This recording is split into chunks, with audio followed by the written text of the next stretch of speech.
ഓം നമോ ഭഗവതേ വാസുദേവായ. ഓം നമോ ഭഗവതേ വാസുദേവായ. ഓം നമോ ഭഗവതേ വാസുദേവായ. ശ്രീമദ്ഭാഗവതം ദ്വാദശസ്കന്ധം 12-ാം അധ്യായം. അപ്പം നമ്മൾ ഇന്നലെ 46-ാം ശ്ലോകത്തിലാണ് നിർത്തിയതല്ലേ. ശാഖാപ്രണയനം ഋഷിർമാർക്കണ്ഡേയസ്യ സൽക്കഥ മഹാപൂരുഷവിന്യാസ സൂര്യസ്യ ജഗദാത്മന ഇതിയുക്തം ദ്വിജശ്രേഷ്ഠായ സ്പൃഷ്ടോഹം ഇഹാസ്മി വാ ലീലാവതാരകർമാണി കീർത്തിദാനീഹ സർവതപോ. നമ്മൾ ഭാഗവതത്തിൻ്റെ സംക്ഷേപിച്ച് തന്നെ പറയണതാണ് ദ്വാദശത്തിൽ 12-ാം അധ്യായത്തിൽ. ഇപ്പോൾ വ്യാസമുനി ചെയ്ത വേദവിഭാഗവും മാർക്കണ്ഡേയമുനിയുടെ സൽക്കഥാവർണ്ണനവും ലോകത്തിലുള്ള സകലരുടെയും ആത്മാവായിട്ടുള്ള സൂര്യൻ്റെ വ്യൂഹവിന്യാസം, ഇതൊക്കെ 12-ാമത്തെ സ്കന്ധത്തിൽ ഈ സ്കന്ധത്തിൽ നമ്മൾ പഠിച്ചേക്കുന്നു, പറയപ്പെട്ടേക്കുന്നു. എൻ്റെ ബ്രാഹ്മണ ശ്രേഷ്ഠരെ, നിങ്ങളിവിടെ വച്ച് എന്തൊക്കെ കാര്യങ്ങൾ എന്നോട് ചോദിച്ചു, സംഗതികൾ, ഭഗവാൻ ശ്രീഹരിയുടെ ശ്രീകൃഷ്ണൻ്റെ ആ ലീലാവതാര കർമ്മങ്ങൾ ഈ ഭാഗവതത്തിൻ്റെ സർവഭാഗത്വമായിട്ട് കീർത്തിക്കപ്പെട്ടേക്കണു. പാതിത സ്ഖലിതോ വാർത്ത ശ്രുത്വാ വാവിവശു ഭ്രുവൻ ഹരയേ നമ ഇത്യുച്ചൈർ മുച്യതേ സർവപാതകാത്. ഭാഗവത ശ്രവണ കീർത്തനാദി ഫലം പറയണേ. നമ്മൾ വീഴുമ്പോഴോ അല്ലെങ്കിൽ ഒന്ന് കാല് ഇടറുമ്പോഴോ അല്ലെങ്കിൽ രോഗബാധയാൽ നമ്മൾ ദുഃഖിച്ചിരിക്കുമ്പോഴോ ഒന്നിൽ തുമ്മുവോ ഇതൊക്കെ ചെയ്യുന്ന സമയത്ത് പരവശനായിട്ടായാലും പരവശനായിട്ടേ ഭഗവാൻ ശ്രീഹരിക്കായിട്ട് നമസ്കാരം ഉച്ചത്തിൽ പറയണ പുരുഷൻ സർവപാപത്തിൽ നിന്നും മുക്കാനായിട്ട് ഭവിക്കുക. അപ്പോൾ ആപത്ത് വരുന്ന സമയത്തുകൂടി ഭഗവാനെ സ്മരിച്ചാൽ മോക്ഷം കിട്ടുന്ന പറയണ. സങ്കീർത്യമാനോ ഭഗവാനനന്ദ ശ്രുതാനുഭാവോ വ്യസനം ഹി പുംസാം പ്രവിശ്യ ചിത്തം വിധിനോത്യശേഷം യഥാ തമോ അർക്കു അഭ്രമിവാദിവാത. സങ്കീർത്യമാന കീർത്തിക്കപ്പെട്ടവനും ശ്രുതാനുഭാവ ശ്രവിക്കപ്പെട്ട അനുഭവത്തോടുകൂടിയ അനന്താ ഭഗവാൻ, അവസാനമില്ലാത്ത അനുഭവത്തോടുകൂടിയ അവസാനമില്ലാത്ത അപരിച്ഛിന്നനായിട്ടുള്ള ഭഗവാൻ പുംസാം ചിത്തം പ്രവിശ്യ, പുരുഷരുടെ ചിത്തത്തിൽ പ്രവേശിച്ചിട്ട് അശേഷം വ്യസനം സർവസങ്കടവും അർക്കാതമായധ, സൂര്യൻ അന്ധകാരത്തെ പോലെ അതിവാദ ഉഗ്രായിട്ടുള്ള കാറ്റ് ഭ്രം ഇവ മേഘത്തെപ്പോലെയും മിഥുനോതി നശിപ്പിക്കുന്നു പറയാം. അപ്പോൾ അനന്ത ഐശ്വര്യ പരിപൂർണനും അപരിച്ഛിന്നനുമായിട്ടുള്ള ആദ്യ അവസാനമില്ലാത്ത ഭഗവാന്റെ പരിച്ഛേദിക്കാൻ സാധിക്കില്ല ഭഗവാനെ, അല്ലേ?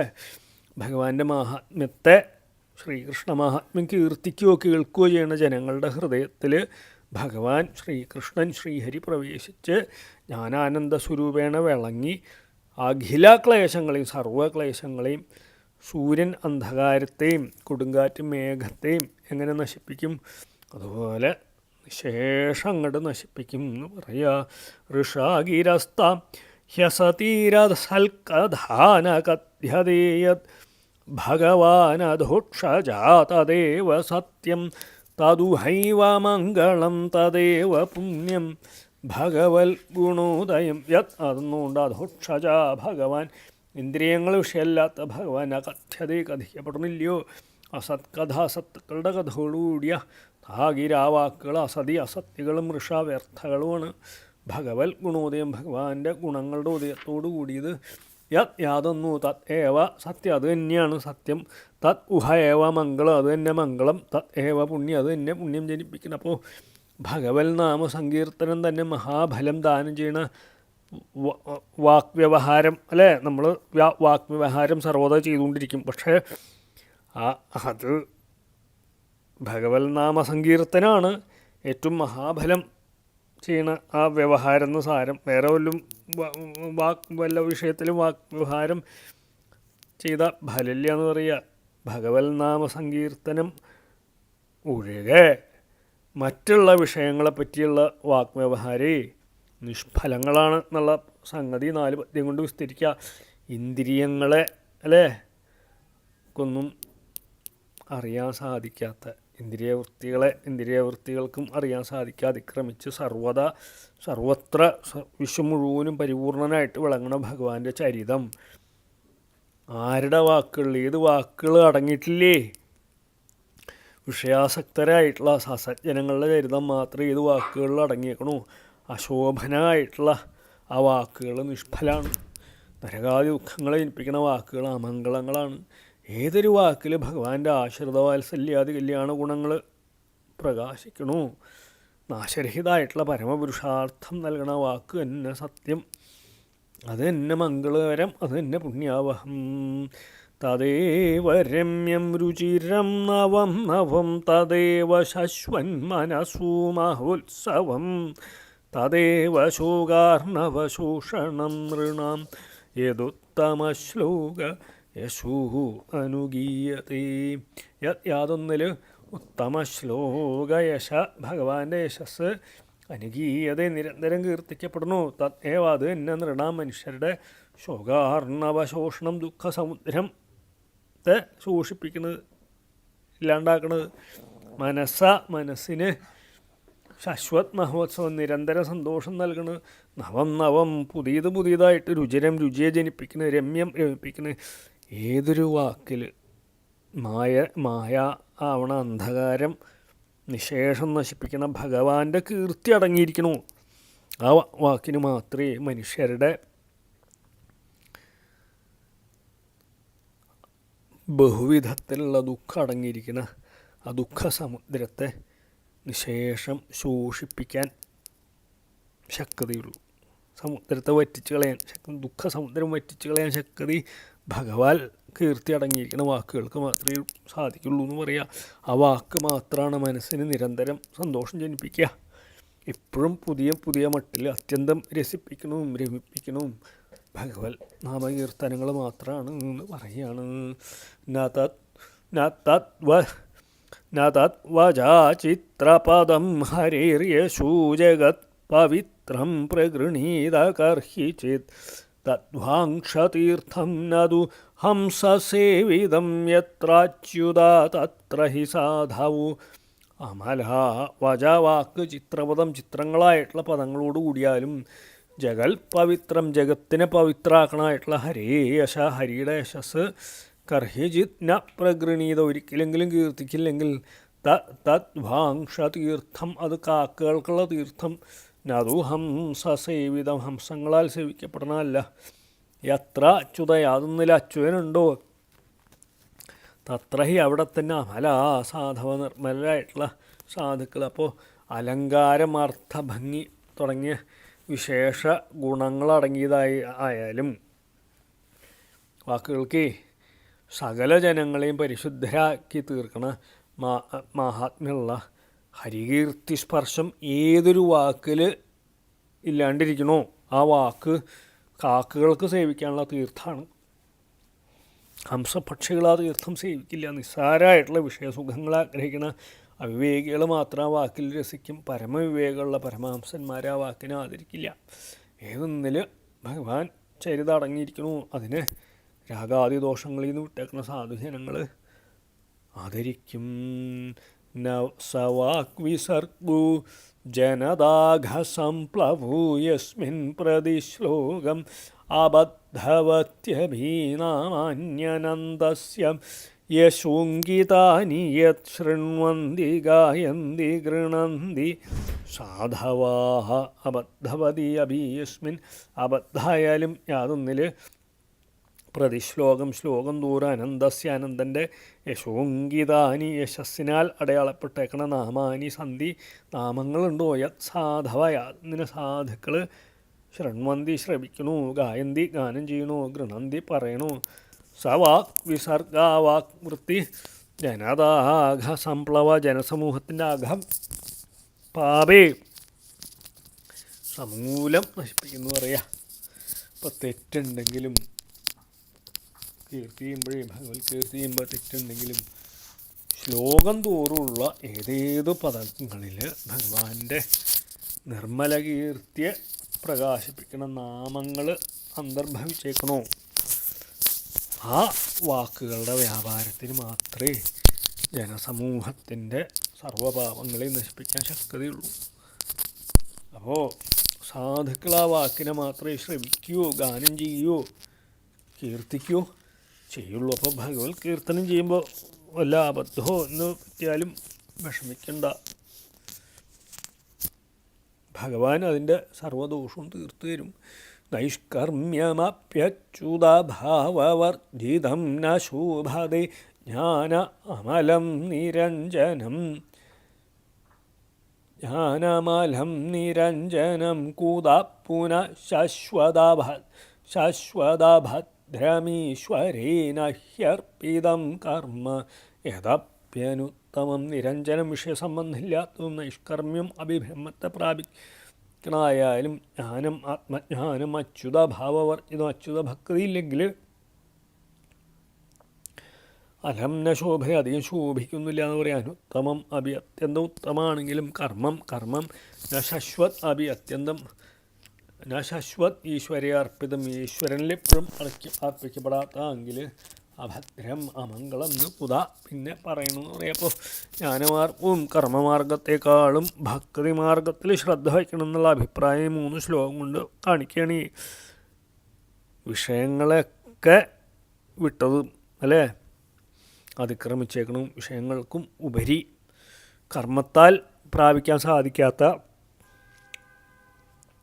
ബ്രഹ്മത്തെ ബോധിപ്പിക്കുന്ന ജ്ഞാനായ കൂടി ശ്രീകൃഷ്ണ ഭക്തി ശ്രീഹരിഭക്തി ഇല്ലാണ്ട് വന്നാൽ അധികം ശോഭിക്കില്ല. അപ്പോൾ ജ്ഞാനിയാണെങ്കിലും ഭഗവത് ഭക്തി ശ്രീകൃഷ്ണ ഭക്തി ഉണ്ടെങ്കിലേ നന്നായി ശോഭിക്കുള്ളൂ എന്ന് പറയുക.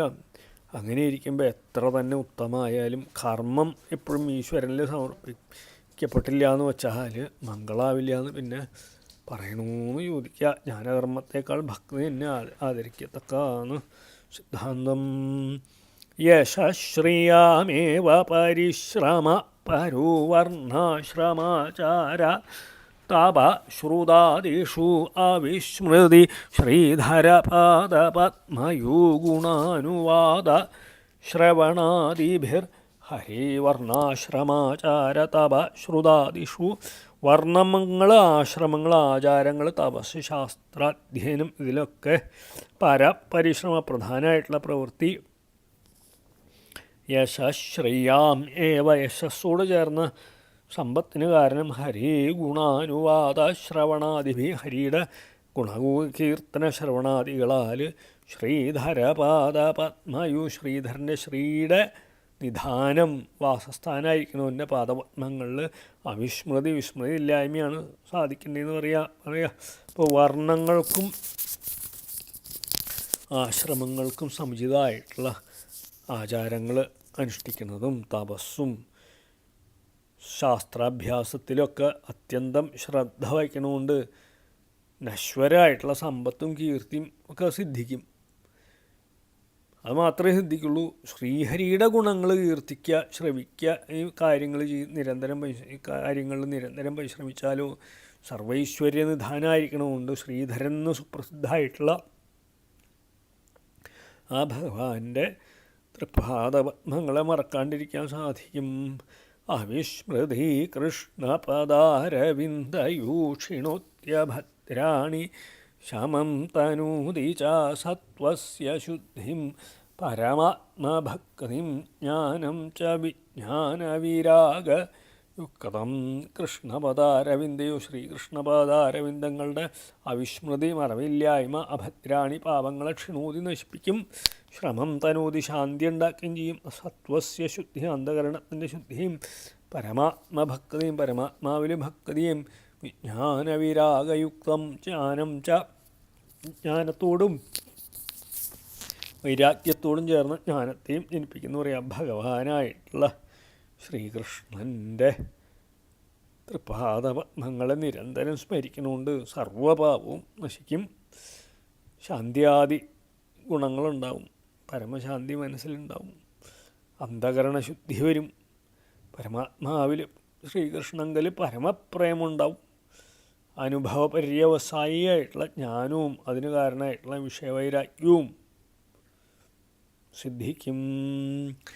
യൂയം ദ്വിജാക്രിയ ബദഭൂരിഭാഗ യശശ്വത മന്യഖിലാത്മഭൂതം നാരായണം ദേവമദേവമീശം അജസ്രഭാവ ഭജതാ വിവേശ്യം ദ്വിജാഗ്രിയായൂയം ബ്രാഹ്മണശ്രേഷ്ഠരായിട്ടുള്ള നിങ്ങൾ അതുകൊണ്ട് ഭൂരിഭാഗം അധികം ഭാഗ്യമുള്ളവരാണ്. തത് അതുകൊണ്ട് ആത്മനിയ നാവില അഖിലാത്മഭൂതം സർവാത്മാവായിട്ടിരിക്കണവനും നാരായണം സകലത്തിനും കാരണഭൂതനും ദേവം ഉപാസ്യനും അദേവം അന്യായിട്ടുള്ള ദേവനോടുകൂടാത്തവനുമായിട്ടുള്ള ഈശ്വരനെ അജസ്രഭാവ നിരന്തര ഭക്തിയോടുകൂടി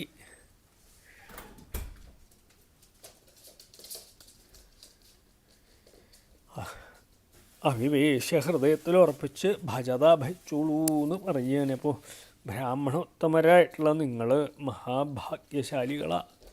അതുകൊണ്ട് സകല ജീവജാലങ്ങളിലും ചരങ്ങളിലും അചരങ്ങളിലും ആത്മാവായിട്ടും സർവത്തിൻ്റെയും ആധികാരണഭൂതനായിട്ടും സകലരാലും ഉപാസ്യയോഗ്യനായിട്ടും ഭഗവാന് ഭജിക്കാനായിട്ട് അന്യദേവനില്ലാത്തവനുമായിരിക്കണ സർവേശ്വരനായിട്ടുള്ള ശ്രീകൃഷ്ണനിൽ മനസ്സിനെ ദൃഢമായി ഉറപ്പിച്ച് നിരന്തര ഭക്തിയോടുകൂടി നിങ്ങളുടെ അന്ധകരണത്തിൽ തന്നെ ഭഗവാനെ ഭജിച്ചോളൂ. ജന്മാന്തര സഹസ്രേഷു യോഗധ്യാന സമാധിഭി നരാണാം ക്ഷീണപാപാനാം കൃഷ്ണേ ഭക്തി പ്രജായതേ.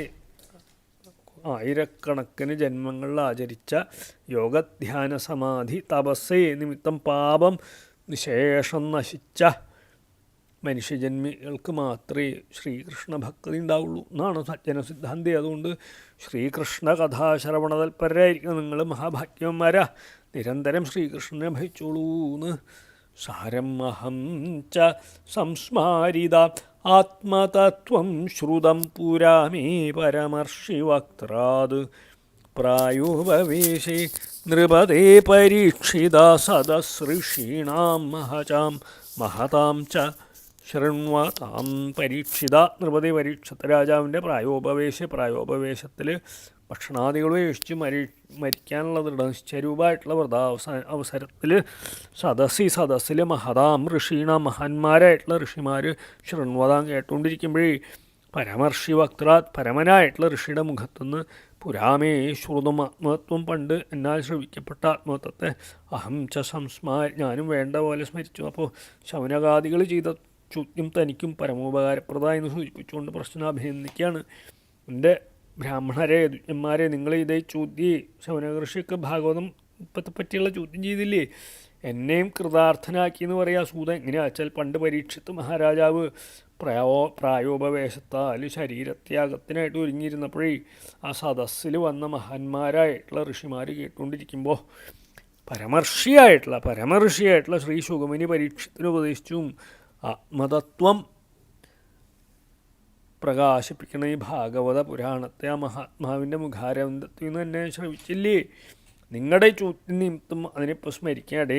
അതുകൊണ്ട് നിങ്ങൾ എനിക്കും മഹത്തായിട്ടുള്ള ഉപകാരം ചെയ്തു എന്ന് പറയേതത്വകഥിതം വിപ്ര കഥനീയോരു കർമ്മണ മാഹാത്മ്യം വാസുദേവസ്യം സർവാഹ ശുഭ വിനാശനം.